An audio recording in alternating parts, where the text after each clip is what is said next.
Hello everyone, welcome to our Let's Play series of Stygian. This is Colonel RPG as usual, and I'm very happy that you're chose to join me today, because there's something wrong with the level outside. I exited the game in between episodes, and I came back inside, but I guess we'll have to try and see if it fixed the place outside. So, last episode, we went into the Marsh warehouse, and we killed a ghoul that was in there. I don't know that I got all the things that I should have gotten. Copperhead whiskey. Yeah, sure, I can sell it. I do need to buy, or I do need to get lockpicks.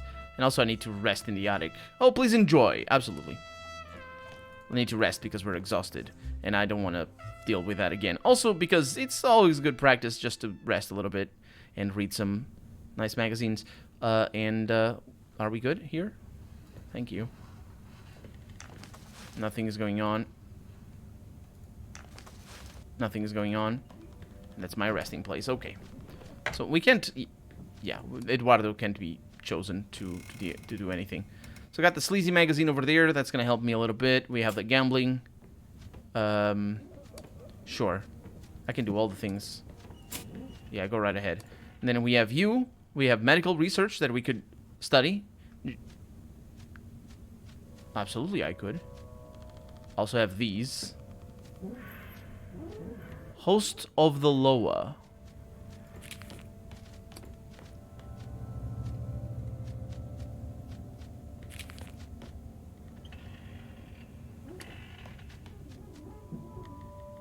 I don't know which one I want. Damnation to Stone. That's pretty good. Let's go with that. And scout after that is done.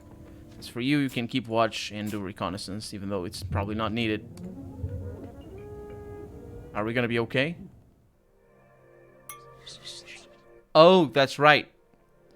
That's right. We are dreaming in the city of Thalanithalanithan. This is a very non-Cthulhian area.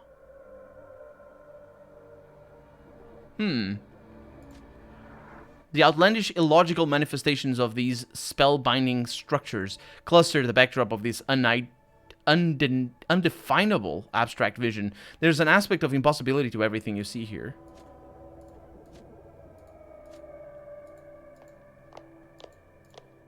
There's a tree over there. Oh! The prodigious head-shaped construct... Well... It's got shoulders as well, which towers towards the horizon of this architectural impossibility, speaks with a sharp-tongued voice whose timbre and volume is more akin to a thunder than a human. We know why you've come, mundane. After all, aren't dreams the most pristine mirrors of one's desires? Forget this not. It's not us who holds her captive here. It was her fears and desires which did. No dreamer shall leave Thalarion without confronting them. Find the reason that imprisoned her in this garden of notions and made her assume the identity which she calls the Dreaming Baroness, so she may know them. You must ascertain the three things that affected her most deeply in the order with which they manifested from the past to the present. How would I know such private things? There's no answer. Oh, we talked to everything here. Well, not to that. That eye or whatever that is. Oh, there's a lot of things. The statue addresses you with a tender voice that's as smooth as velvet. I'm the desire to remain young for all eternity. You are one of the reasons which made her the Dreaming Baroness. I don't know that. Let's walk away from the statue for right now. Okay. And yeah, it's like a woman shedding the skin of a... Well, it's a skin of green woman. So, the statue addresses you with a voluptuous whisper. I'm the desire of bearing progeny and reaching out to the new generations. That's voluptuous, is it? If you say so. Okay. What about this thing? The statue addresses you with a greedy voice that's armed with ambition. I'm the desire of obtaining money, fortune, and power. In the air hangs the clock that could be seen from every spot in Thalarion. How do you know this information? This is a dream, and in dreams you know things that you are not meant to. That's fair enough. The statue addresses you with a voice full of wonder and fervor. I'm the desire to discover and of setting sail to new experiences. The statue addresses you with a misty voice that's drowned in yearning. I'm the desire to seek true love at the risk of wasting my life away. That's a tricky desire right there. What about this one? The statue addresses you with a voice that's aged with wisdom, but otherwise fraught with fear. I'm the apprehension of losing all that's learned and experienced. And I'm gonna walk away from the statue. How am I supposed to know this?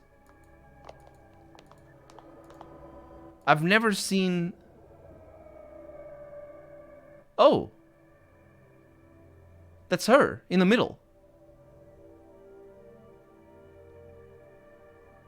That's her in the middle. Oh, you don't. You super don't. What's my load right now? Yeah, you don't do that. Yeah, you don't do that. So I'm thinking the statue.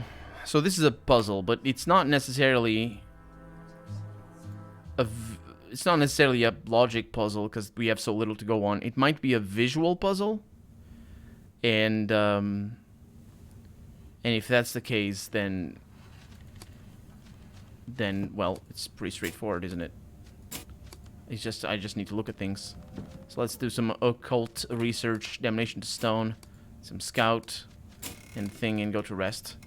And we're gonna see this again. Yeah, I don't want to. Well, using rations in a dream. That's all I'm saying, right? The Dreaming Baroness. There it is. Garden of Notions? Yeah, there's no answer from the being. So how would I know?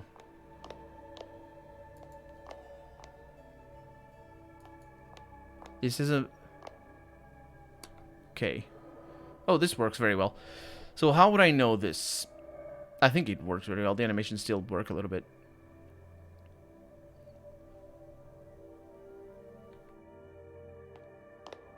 I can't really tell what this... Oh, it's a baby coming out of a pomegranate or something to that extent.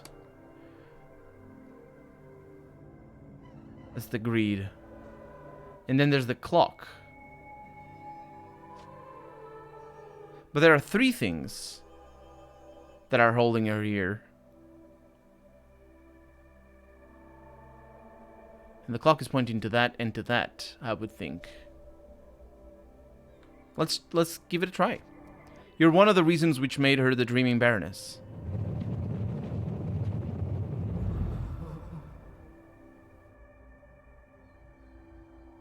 Oh, no, you didn't. You're one of the reasons?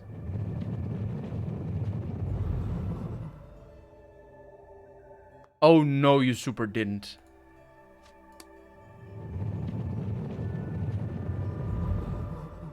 I'm gonna go insane.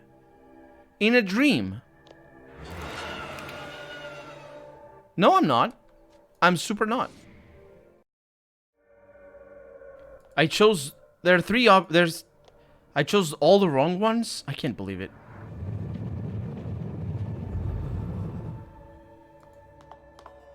What?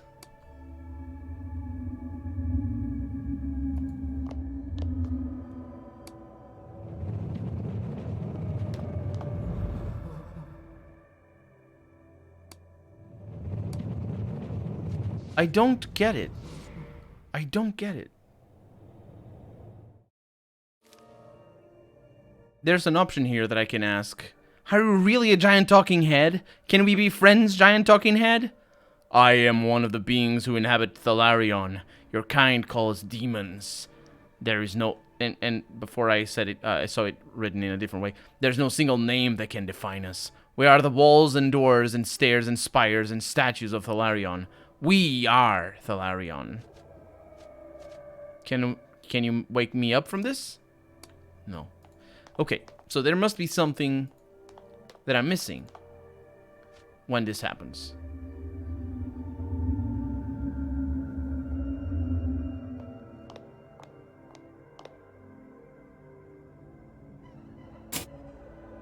That's clearly correct.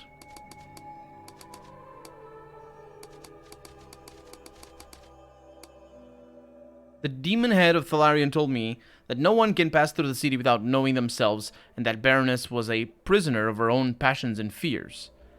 If I can determine the 3 notions that influenced her to becoming the Dreaming Baroness in their chronological order...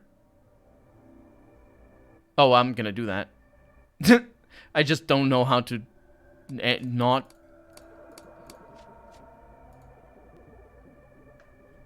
Verba derelicta.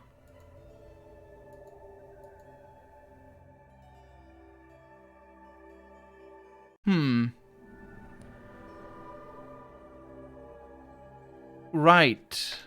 Right. It's the... Oh. The elegant snow globe.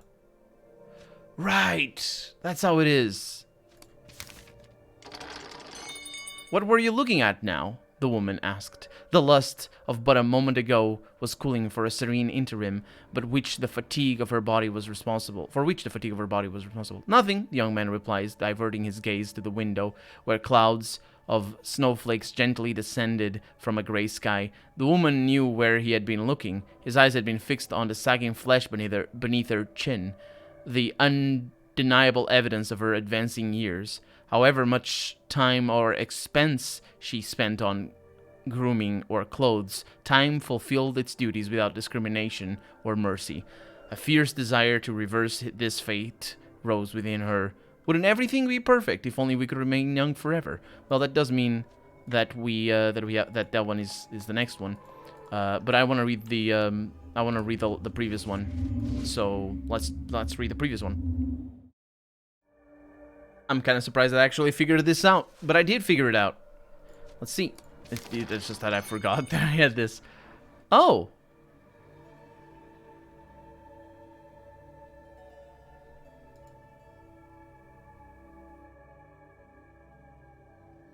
Oh, I didn't try it. The puzzle is trickier than it seems. It's super trickier than it seems.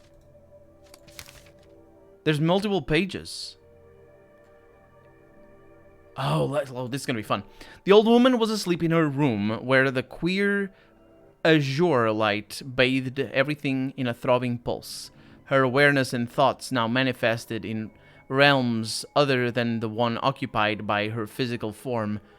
She could sense her bond with Arkham gradually weakening. For the last time she invoked in her mind's eye the image of the children in the tunnel.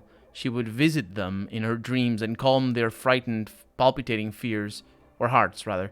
She had to find a symbol for them to cling to, something which they could look to for strength, as a protector. She imagined the arches of the bridge under which they'd taken shelter, and at once inspiration struck. The gargoyles! Oh, that's where we saw the gargoyles, right. Metal gargoyles that would crown the bridge. She had found the guardians she had been looking for. Didn't they call them grotesques, which is the correct term? I don't know. Yeah, I think the game did a good thing by calling them grotesques, and now she calls them gargoyles, which is not. And actually, by 1920, the term was already popularized, so she would already have called them like that. But I don't think this is related to the fears. During that frosty evening stroll, she suspected for the first time that her dear and faithful friend Beatrice had changed in some essential way, which might no longer be the same woman she had known. She was thinking on the invocation ritual they had conducted for the Duchess of Lincolnshire during their youth. Though well on in years, the two women bantered back and forth like two whimsical teenagers in a college dorm.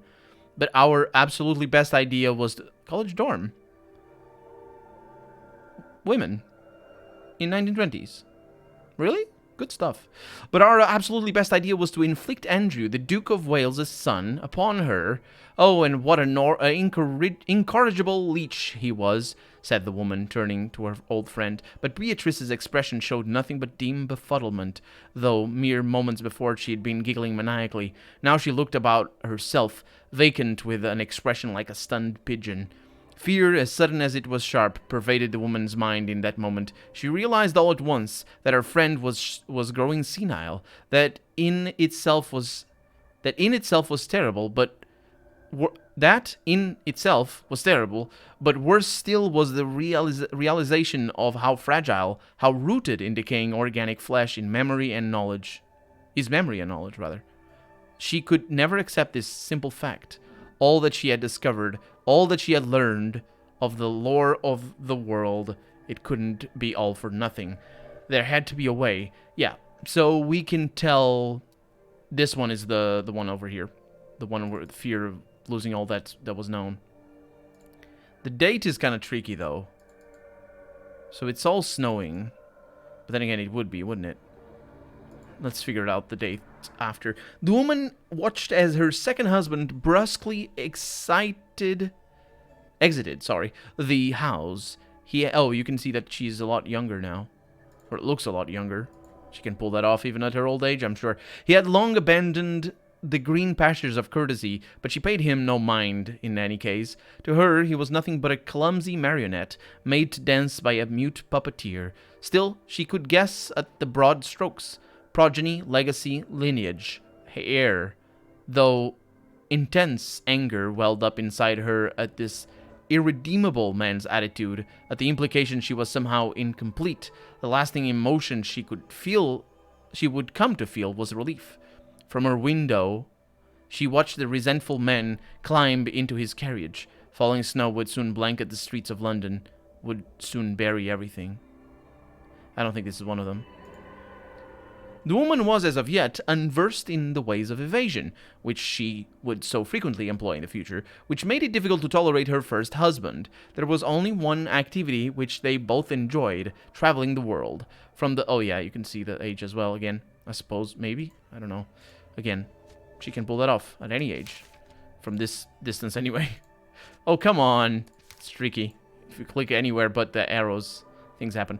To travel the world, yeah. From the hotel balcony, the young woman scanned the intimidating range of the Alps, soaring to scrape the clouds, seemingly a stone's throw away, as if they were hiding some wondrous and terrifying secret beneath stone and snow. These trips recalled to her the rich dreams of childhood, wherein she embarked upon adventures in lands of impossible beauty and dimensions of Stygian agelessness. And this one: my lady, if I am to suppress my emotions for you any longer, my heart must burst.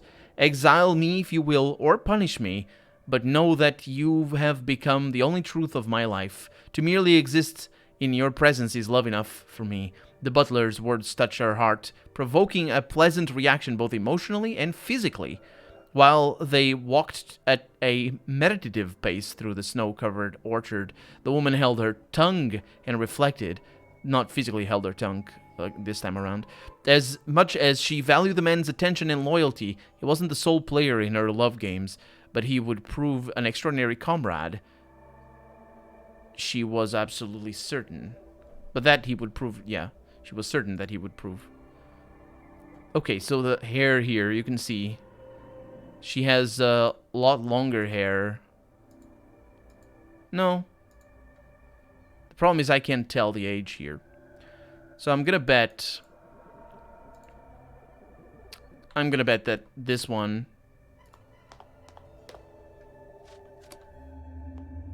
it's this one and that one. Oh yeah, we tried that, of course, yeah. I'm just like, why did I even said it when I loaded. I said, oh, it's a shame I didn't try it. Yes, I did try. And this is the apprehension of losing all that's learned and yeah, that one. Yeah, it's kind of tenuous. But we did it. Bye. I'm glad I didn't go mad. I am very glad. Okay, that's not done yet. I lost or I gained a bunch of things. Lucky gained 13 cigarettes. Found some meaning in the sleazy magazine. Oh yeah, I did. My sanity is not that great though. 30. How does that work? When you wake up, you realize that you don't remember much of this feverish dream. The only thing that you can trace in your mind are the following words that seem like they belong to a forgotten song. How can you reach your destination if you don't know why you took the journey? Thank you, traveler. Oh well. That's a bit of a bummer. Did you see? Did you notice that I was trying to click proceed and it didn't work? In fact, it didn't yet. Oh, this is a problem.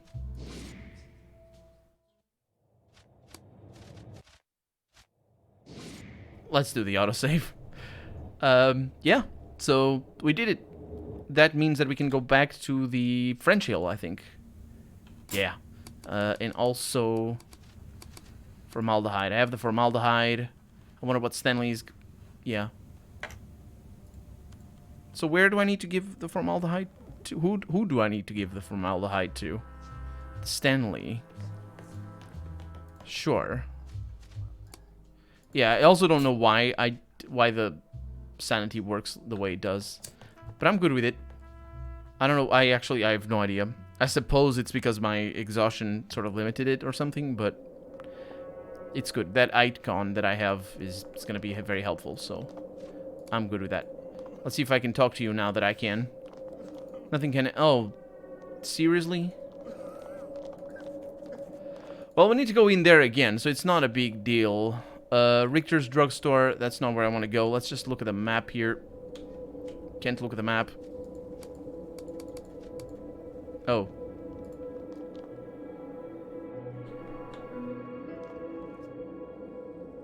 This is really weird. This is really weird. What happens there? Yeah, we're not on the right side. We should have gone to Main Street. We can take care of that. Unless Stanley is here, let me see. Yeah, he's not here. Stanley Fredkin at his house. Oh. He's absolutely not supposed to be here. He's in number 39. Oh, on the other side of town as well. Okay. Yeah, we got another save here. Let's just keep at it. And I think it might the game might bug out by me talking to the officer. I hope that's the case, because it looked like I could press escape. In fact, look at things here. It's easy to figure it out. Nope, cannot. So this is bugged as hell. That's really bad. That's worrying and bad. Okay, let's go in here. We need to find lockpicks. And, well, I need to buy lockpicks, in fact. And sell some weapons, because I have some weapons over here. Hello! Hello, everybody.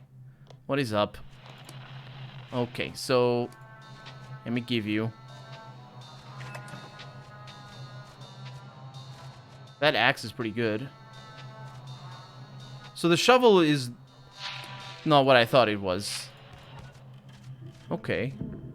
Got a holy Bible. Do you have one of those ammo? One of that ammo? Some of that ammo. Words. I want 22 and 38. Let's get some 22. Yeah, but he doesn't have the ammo that I want. That's a bit of a shame. Lead shot, yeah. And this one is actually pretty good. Good stuff that I have it. So the ropes I'll hang on to. Got other stuff. We got some stylish fedoras that we don't need. Gray suit that we don't need either. But what I do need is food. Okay, you have food. Right there. Can of kerosene. Spaghetti. Sure, get 3. It's good enough. Prices here aren't amazing, but they're good enough. And I can sell you a sleazy magazine. It's not gonna like I'm gonna destroy the one that I have, hopefully. Okay. Got some of that, which is pretty good. What I came here for, though, is lockpicks, and you only have 2. That is worrying. Okay, and also I have one of these, a cigar. I'll just hang on to it. You never know when you're gonna need one, right? Money, gimme. Good stuff. Okay, making a lot of money. Very much what I like. And yes, I still see animals all over the place. That's my mouth of madness. Actually, I don't know why that is. I don't know why my sanity doesn't seem to affect anything in that regard. That's really weird. Nothing here. Okay. So I need to go to house number 39. That's the one. Rat Sacks is over there. Is that his name? I don't remember. And I'm going to try to figure out why that map doesn't let me do the thing. So I assume basically is that I didn't get the heart out of the goal or something to that extent. And basically things didn't work out quite as I had wanted it. So we'll go back to the March warehouse, open that lock that we didn't open before, and try to figure out if I left the gold in there. I am resting. What is it? It seems you solved the situation with the rustic-looking man. Oh, yes, yes. It was just a minor issue that you needn't be troubled with. He serves me just fine inside his rather constricted boundaries, of course. Inside his rather constricted boundaries? What have you done to him? Have you put him in a bottle? How are you planning to leave Arkham? I'd prefer not to bore you with... Oh, yeah, I said that before. I don't know why you didn't, but... What were those components you acquired? I need 3 electrical components.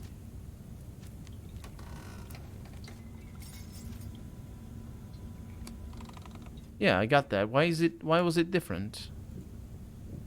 Well, I got one thing already, so we have the formaldehyde. Right. And we have the warehouse. Dimitrescu told me a shipment of radio parts arrived. Right, Dimitrescu. Where the hell is Dimitrescu? That's the one I was thinking I was going to. And conductor should be not to be too hard. I can check the remaining shops in the city or try trading. Oh, that's right. That's right. So indeed it was that thing that we saw in Dimitrescu's shop to sell. Or that he meant to sell. That's what we need to get. And we're also out of time for the day, so let's see if I can figure this out about the middle map here. And I'll try to figure it out in between episodes. For right now, I'm Colonel RPG, and this has been Stygian. I really hope you've enjoyed it, and if you did, go ahead and leave a comment. Like the video if you want to see the next episode come out sooner rather than later. But above all, thank you so much for watching, and I hope I'll see you next episode. Bye-bye.